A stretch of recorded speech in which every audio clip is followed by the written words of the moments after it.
Hello YouTubers and welcome to my channel.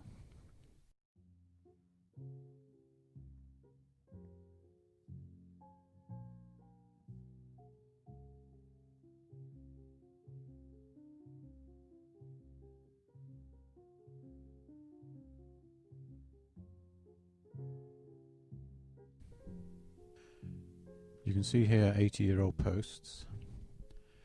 I cut these into 4 sections. You can see they're covered in paint. There's some holes from the hinges and various other fixings. And this one had to be stripped.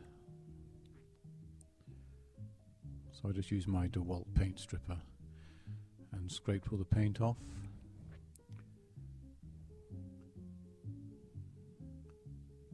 There's the paint, obviously.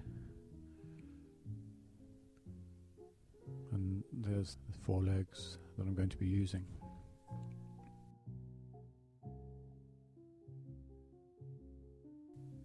The next step was to plane the posts. You can see I've got my flatbed planer there. That's after some planing. Obviously I had to get rid of all the nails and all the screws before putting any of this on the planer, and that was quite a job in itself. To hold the legs together you need the side rails and the end rails, and I didn't have anything wide enough, so I decided to cut what I had and put a mahogany stripe down the centre. So each of the side rails and the end rails were made of 3 pieces. These were all bonded together with biscuits and glue. You can see there the edge of the mahogany stripe, and you can see how I screwed the stripe to the wood below it. You can see the biscuits, and they're going to be inserted and glued to the piece on the left, so all 3 pieces are bonded in that way. What you see there in the centre of that sandwich is the side rail. That's the whole thing being clamped up, and that's after the glue has dried. It's been removed from the clamps, and you can see the sort of way it came together. So you see all the 3 pieces joined together there, and this is another view. And these are all ready for sanding, or filling and sanding.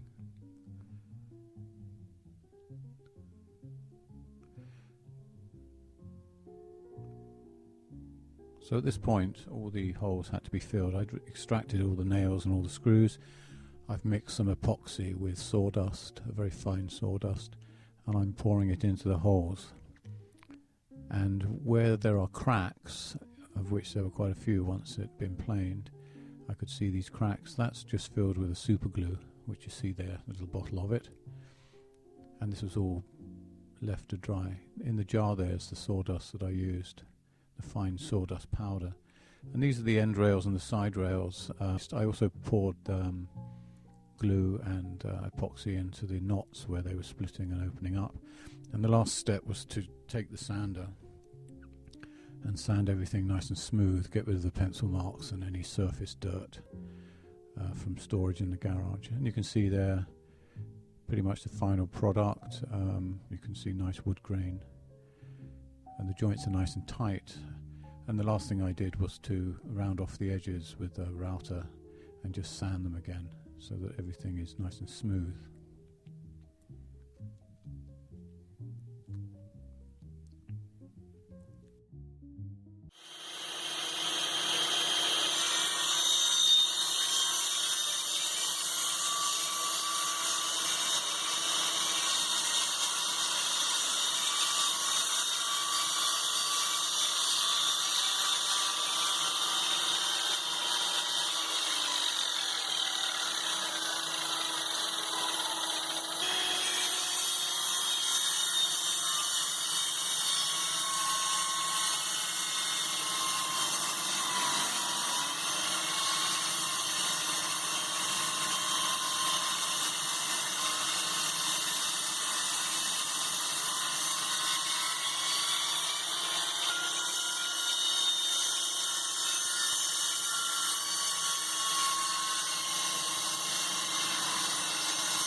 So basically this is the travel of the jig. It works its way along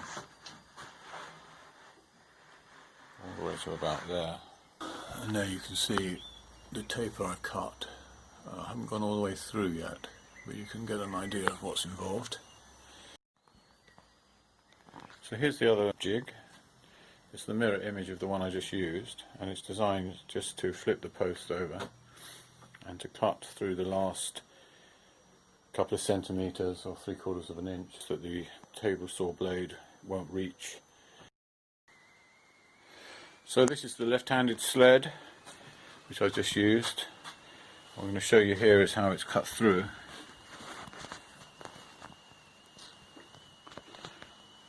Now you can see there's a slight ridge here, which I've done on purpose because I'd rather have it come out a little bit wider with a ridge that I can plane down or sand with a belt sander, than if that had cut into the post and gone behind this line. Then I'd have had to sand the entire post right there to get that to come nice and flat and flush again. So give myself less work by cutting it slightly oversized. That's basically what I did. I designed the jig and used it on these what were originally 4x4 solid oak gate posts, which were covered in paint. So I stripped the paint off and I've just planed them square.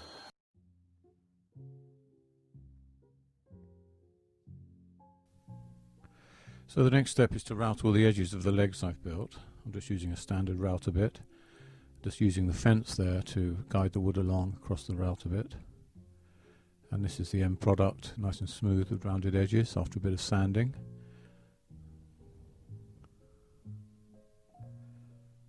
They're the longer ones where you can see the tapers have also been routed and sanded. It's looking very nice actually. At the back there you can see a little bit of filling.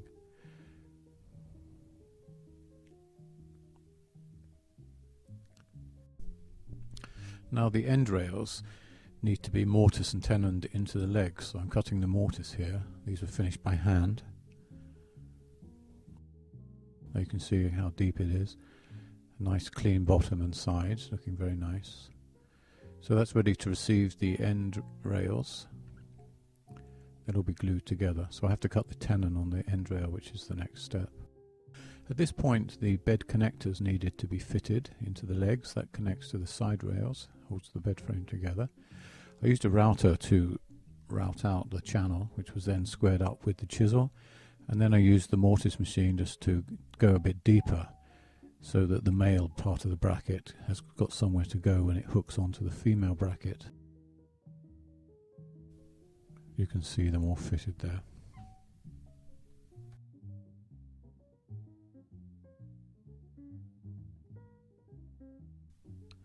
The next thing is to cut the tenons, and they are fitted into the mortises that I created in the legs. I'm using my tenoning jig to do this, which you see there.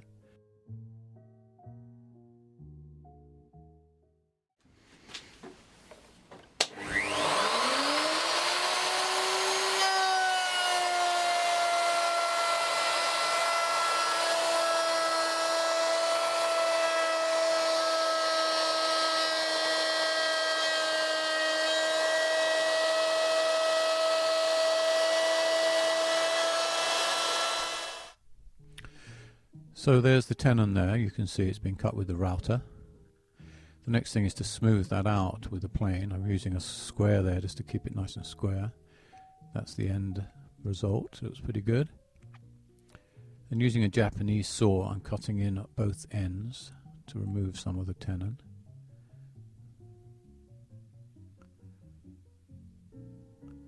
You can see the thinness of the blade of the saw. It's a nice saw for this kind of work. And then cutting in from the side to remove the surplus on both sides. There it is, dry fitted into one of the legs, and that's the other side. It's a nice clean joint. As you can see there, it's nice and snug. So when that's clamped, that will be very nice.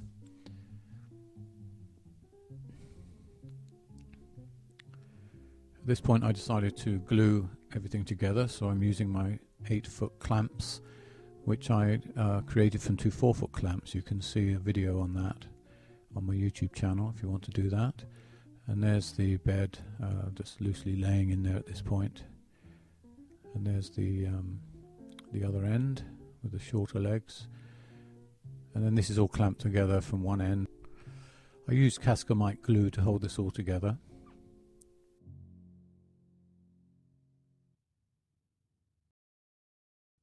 This is a jig I built, which is clamped onto the end of the side rail. This provides support for the router base, allowing the router guide to run down the right hand side of the jig.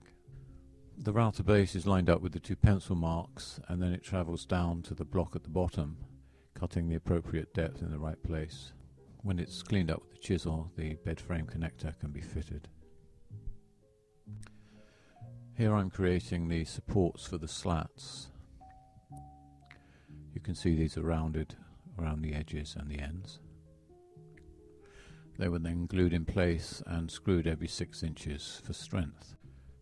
That's the completed side rails. And here everything has been fitted together just to check that everything works as it should.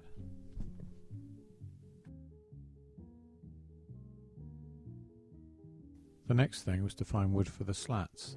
I had a number of skirting boards that I was planning for another job, but I decided I'd use those to cut the slats from.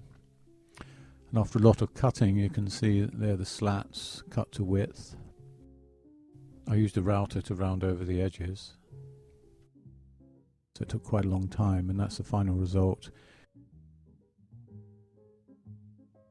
There's another view of the finished slats ready for installation.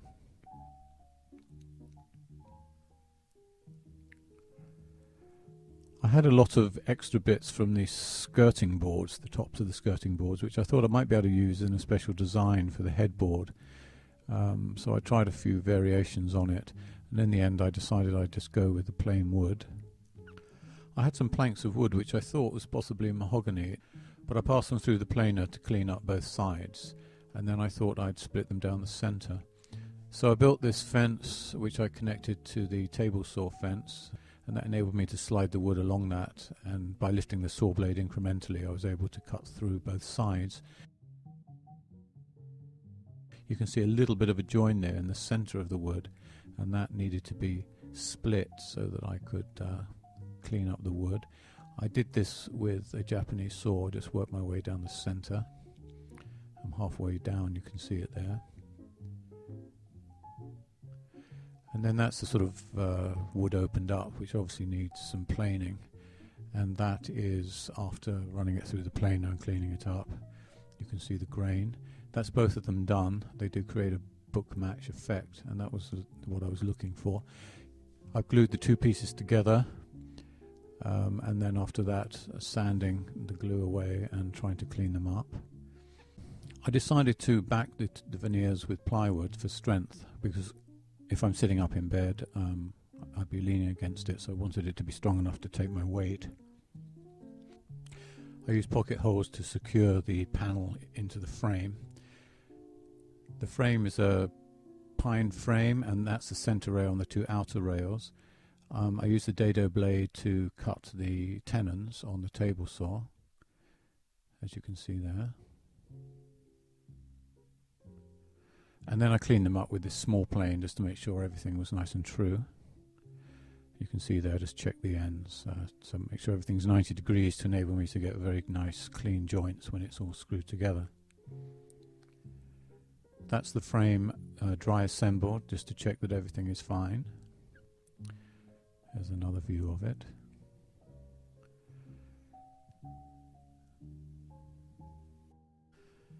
In order to fit the panels, I needed to rebate the uprights. You can see the centre one has a rebate on the left and right, and the 2 outer ones have a rebate on the inside. The top and bottom rails needed the same treatment which I did on the router, and I've been marking it so you can see how far to cut. You can see there I've come up to the mortise. I've left enough extra wood there so I can trim it by hand. That shows that the rebate was cut in 2 passes. I built this little tongue to slip in just to make sure I didn't go too far. and that helped me with the measurements. You can see the finished job there with the uprights fitted. It's nice and clean in the corner. This is after it's been glued, and I'm getting ready to round the edges and sand everything. Did most of that by hand actually, which you can see here. There's a large sanding block which I used just to round everything. The last thing was to cut the panel to length so it would fit. Before assembling the bed, I gave everything 4 coats of natural beeswax, which protects the wood without colouring it in any way and lets the grain shine through. This wax has a low luster finish, which I prefer.